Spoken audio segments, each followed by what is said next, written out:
Welcome back, heaventoearth.com. It's me, Gunnar. I'm joined by one of the world's biggest radio hosts, Mr. Jimmy Church from Fade to Black and Coast to Coast. Jimmy, it's a really great privilege of mine to meet you. Ian, my pleasure. Gun. Good. Everything great good? Stuff. Dude, tell us then, you have an incredibly massive show, Fade to Black. You also work on Coast to Coast as well.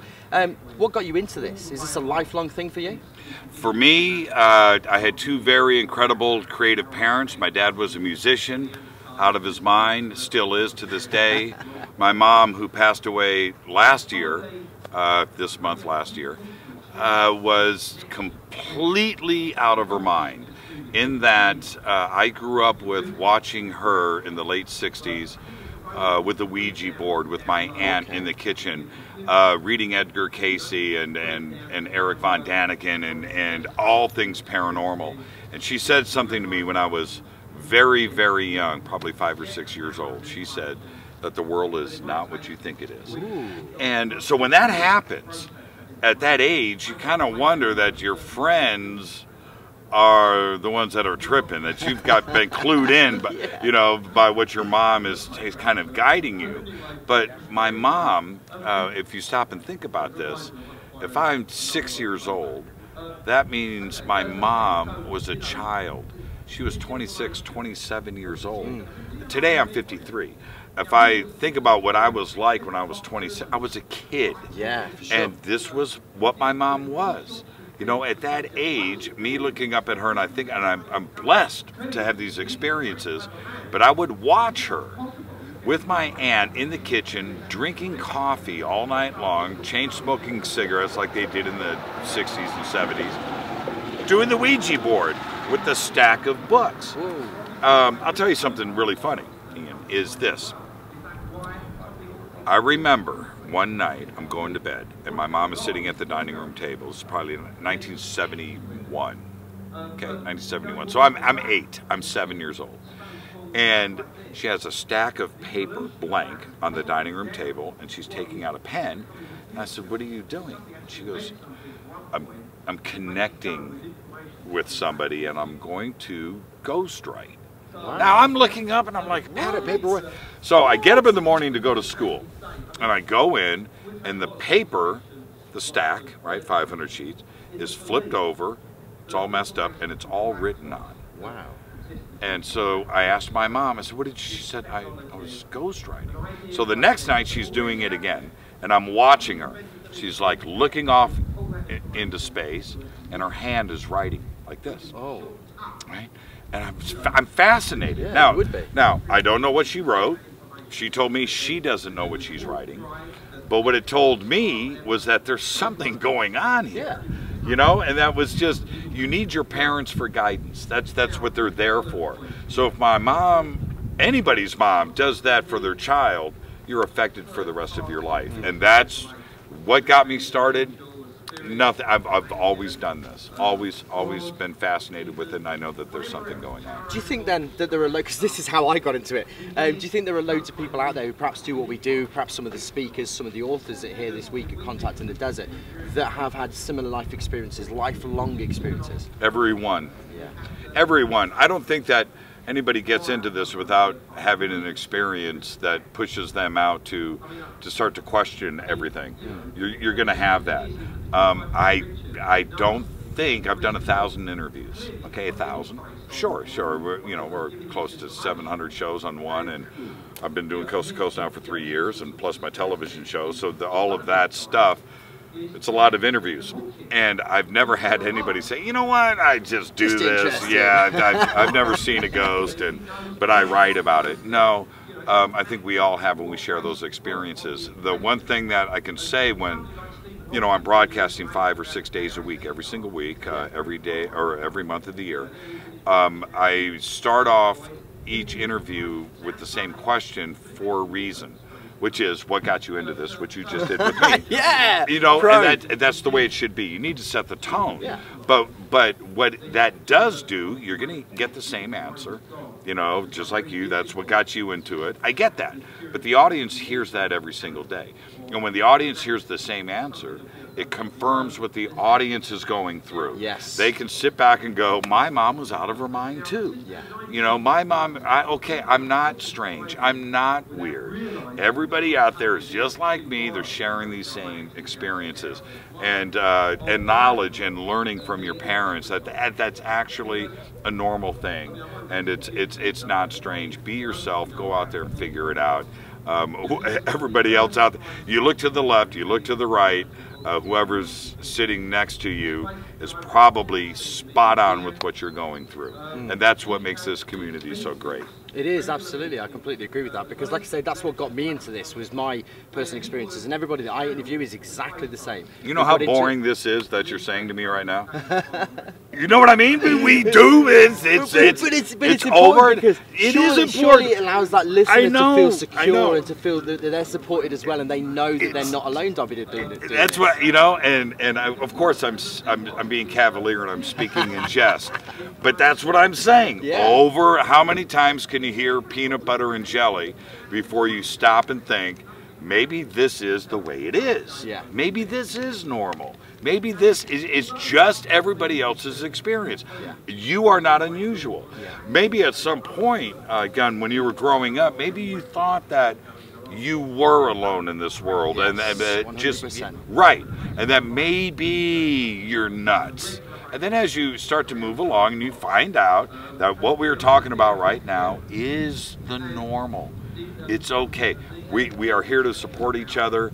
Here you can be as free as you want. You can run around and let yourself run in the breeze, and you don't have to worry about people going, you know what, dude, you know, I think you're a little weird.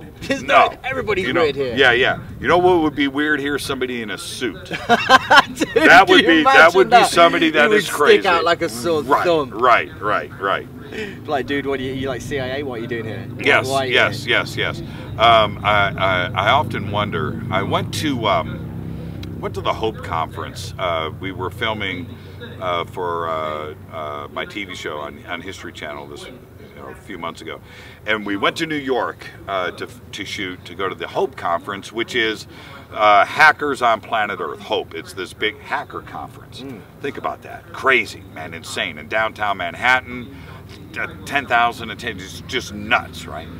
But it's infiltrated by feds. Yeah. Now, you look at me, all the agencies are there. They're all there. And they're not there to cause trouble. They're there to stay in front of the hacking game, you know, to learn and know what these things are. But the hackers themselves are very aware of this. So I show up with my camera crew. I've got 20 people. I've got 4 cameras, and we have all the license. You know, it's A&E Network, so it's you know, we're there on a legitimate thing. But I'm walking through a hackers conference with this face. I'm the dude. I'm outside, and I'm there to talk to Anonymous. I'm there to talk conspiracy theory. I'm there to discuss all of these things and try to figure out what's going on, right? And I've got camera. These people don't like publicity. They don't want to be photographed. They don't want to see a camera crew. They don't want any of that. Plus, I look like a cop. I don't look like a hacker, right?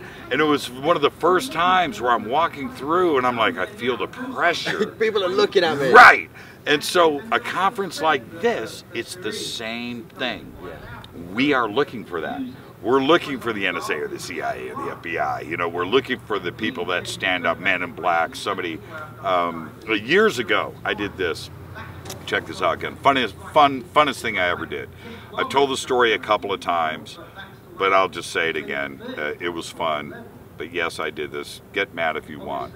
I went to a conference, UFO conference, and I walk in and I went in disguise, and I wore a black suit with a red tie, sunglasses, with an American flag pin on my lapel. Right? Oh, we couldn't look any more. Does that sound like a good idea?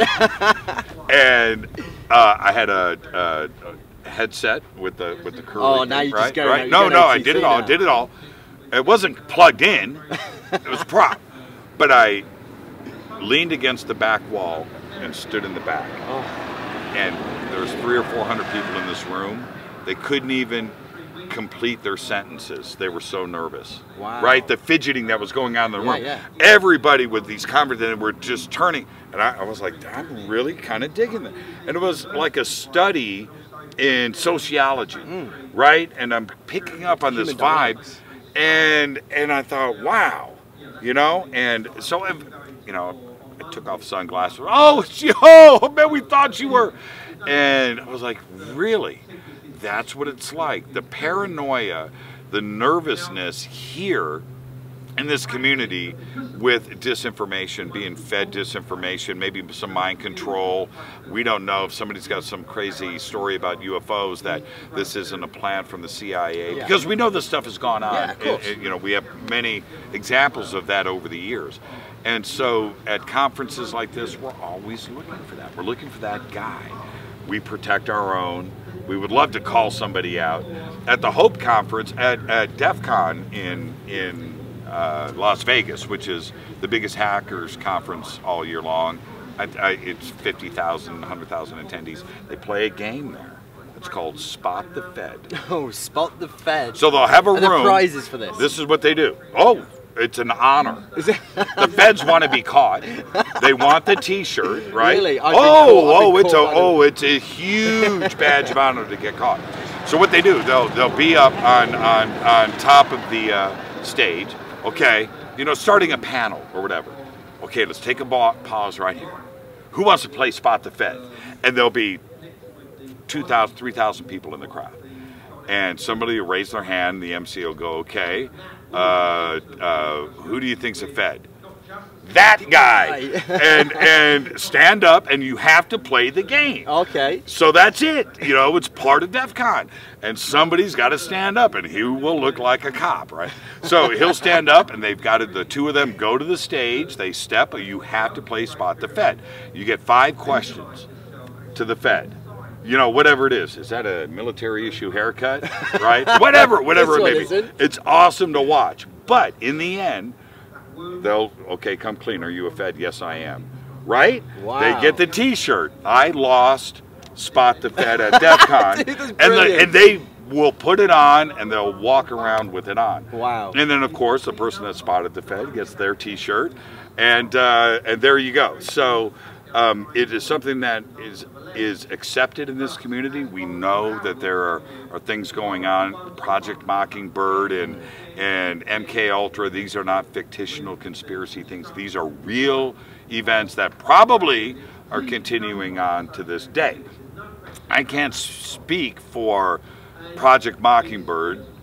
It may be here under another name, but I'll say this, with the internet and the ability to create a fake website and throw some disinformation on it is an easy thing for the CIA to do. Absolutely. And they are absolutely doing it, right? They have to be. I'm pretty sure. If they're not doing it, they're idiots. Yeah, I'm right? pretty sure that a lot of the stuff that people spot on Mars, which is just a rock 3 miles in the distance, it now becomes a habitation or something like this, is a lot of that stuff. I guess the flat Earth stuff as well, things like this. I don't know what your thoughts on that. I'm guessing you're pretty much. I think it's you're pretty down round. with the globe. Yeah, it's pretty down with the globe. It's pretty round.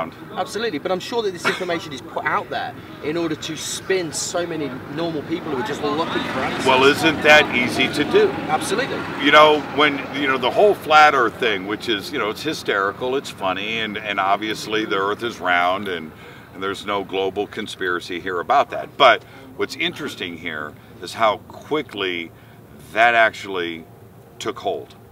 Right? Now, we all know, as a matter of fact, the flat earthers themselves know that the Earth is round. I think that they just enjoy the spirit of a debate, causing trouble and causing arguments. There's a lot of that. The Earth is round. That, we know that.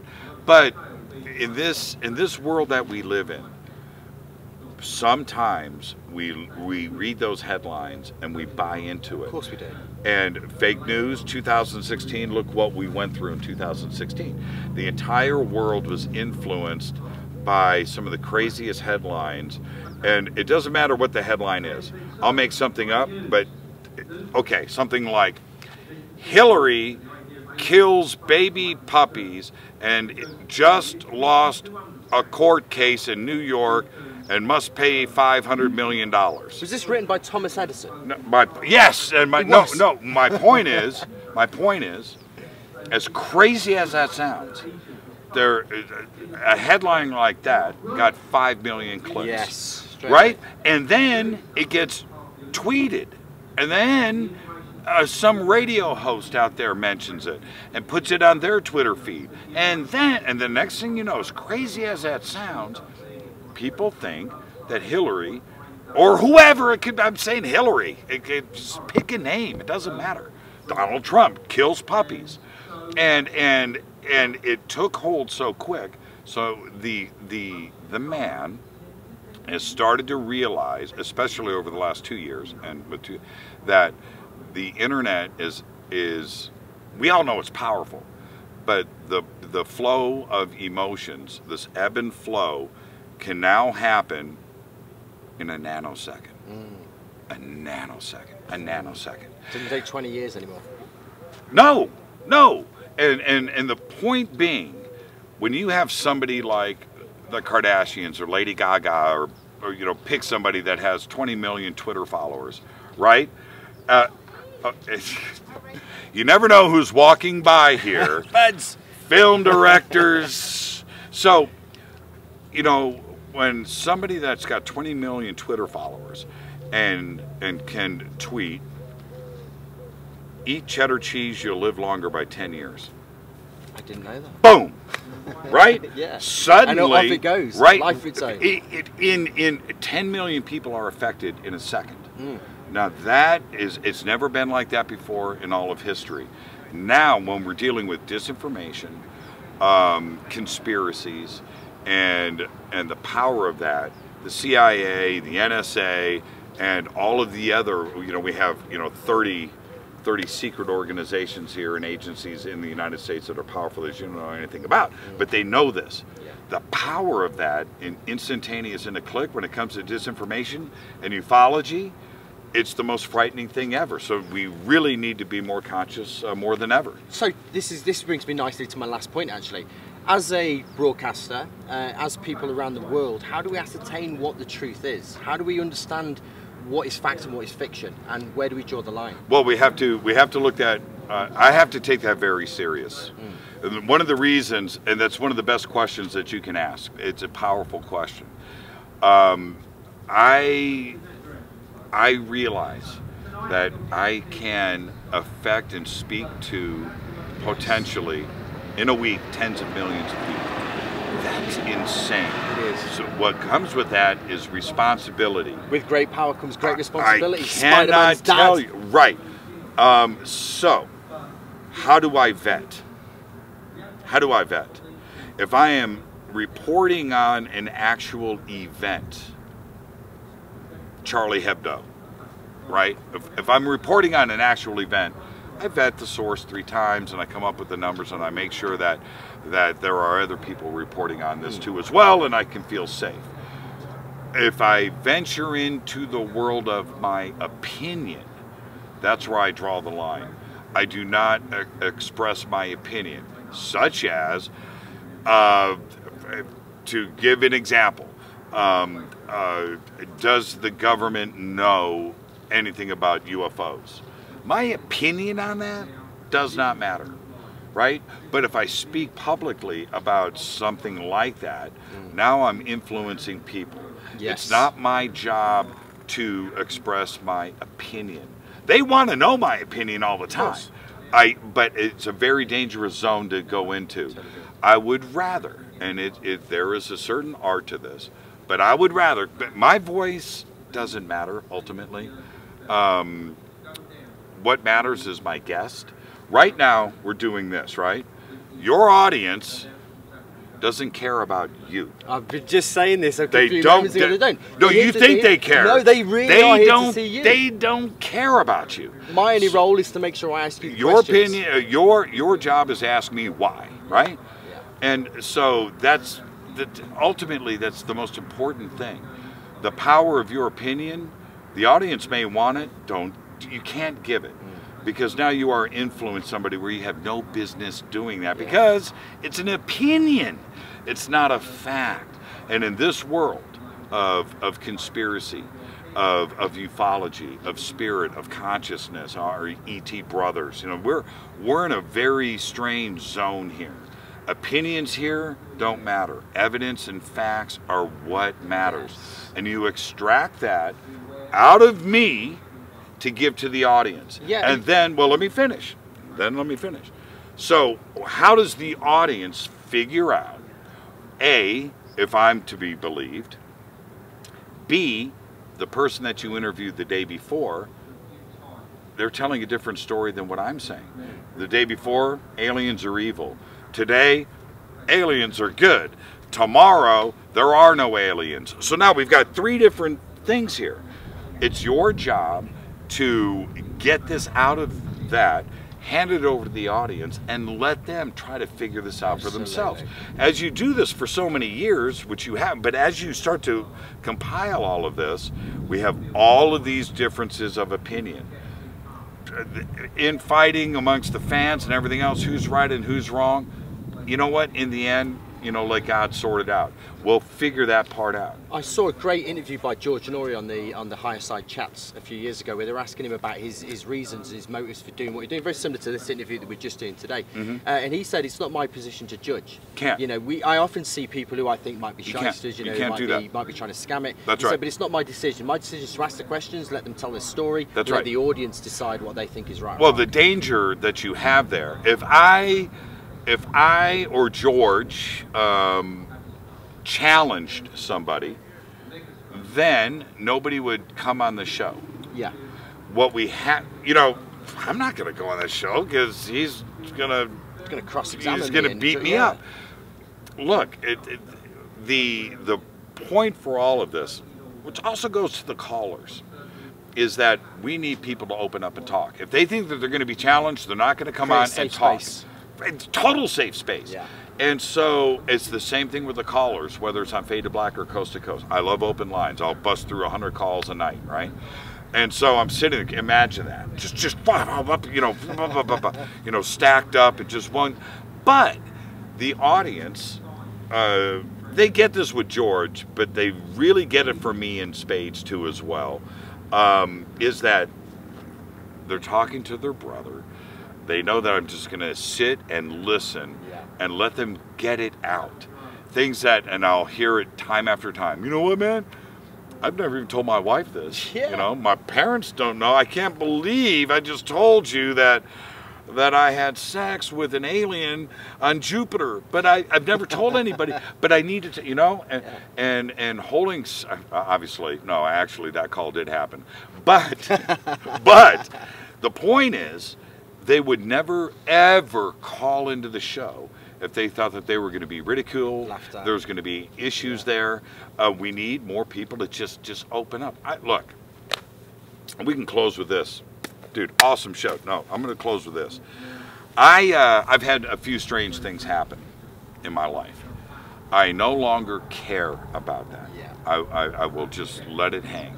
Last year here at Contact in the Desert, we had these crazy sightings, and they happened over here, and it took off, and it happened on a Saturday night, and I've told the story many times, and just skimmed across, and it just took off right here, Ian, and went up, it took 5 minutes, and then turned into a star, and then gone, right? And there was a broadcast, documentary film crew here, and thousands of witnesses, and so that Monday, I'm on Coast that week.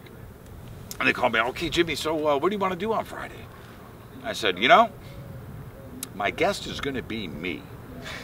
What? And I said, look, we just had this thing, you know, and it did this.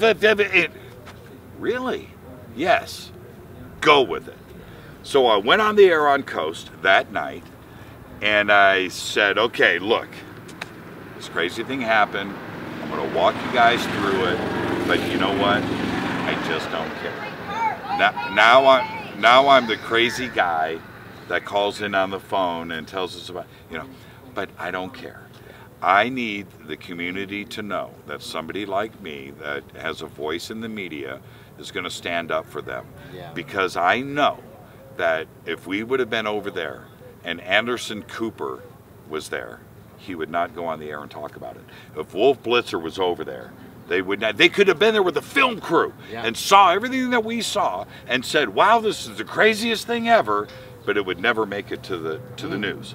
It just won't. Doing it as well. And so I did, and I didn't care, and I told everybody, "Look, I don't care what you think. I don't want you to call me and say that this is what I really saw. Save all that. I saw what I saw.